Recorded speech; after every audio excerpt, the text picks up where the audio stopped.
ঈমান হচ্ছে সংখ্যার মতো, আর আমল হচ্ছে শূন্যের মতো। এখন আপনার ঈমান নাই, শূন্য।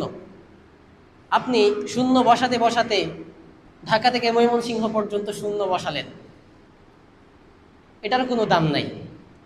আপনি 2000 শূন্য পেলেন, কোনো দাম আছে? কোনো দাম নেই। কিন্তু আপনি ঈমান আনলেন, পেলেন একটা সংখ্যা। নামাজ পড়লেন, পেলেন একটা শূন্য। রোজা রাখলেন, পেলেন একটা শূন্য। যাকাত দিলেন, পেলেন একটা শূন্য। তাহলে আপনি যখন ঈমান আনবেন, তারপর আপনি যত আমল করবেন, সমস্ত আমলগুলো দামি হয়ে যাবে। সুবহানাল্লাহ। তো ঈমান, বিশ্বাস, এটা অনেক দামি একটা জিনিস। বিশ্বাস অনেক দামি একটা জিনিস।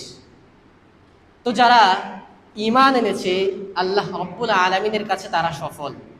আপনার কাছে কোটি টাকা আছে, দামি গাড়ি আছে, বড় বাড়ি আছে, আপনি সফল না আল্লাহর মানদণ্ডে, যদি আপনার ঈমান না থাকে।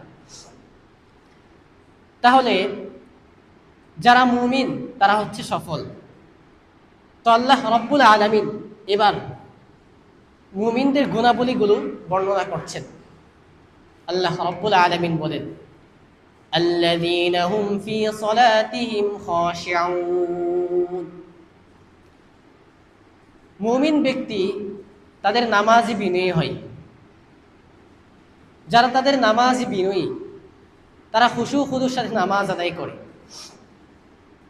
সাহাবায়ে কেরাম যখন নামাজ আদায় করতেন মরুভূমিতে, মরুভূমির পাখিগুলো সাহাবায়ে কেরামের মাথার উপর এসে বসে থাকত। তারা মনে করতো এগুলো খেজুর গাছ, নড়ে না, চড়ে না। তো সাহাবায়ে কেরাম যখন নামাজ আদায় করতেন, দিন দুনিয়ার কোন হুঁশ তাদের থাকতো না। এই জন্য হুজুর আকরাম সাল্লাল্লাহু আলাইহি ওয়াসাল্লাম বলেছেন, আন তা'বুদাল্লাহা কাআন্নাকা তারাহু ফাইন লাম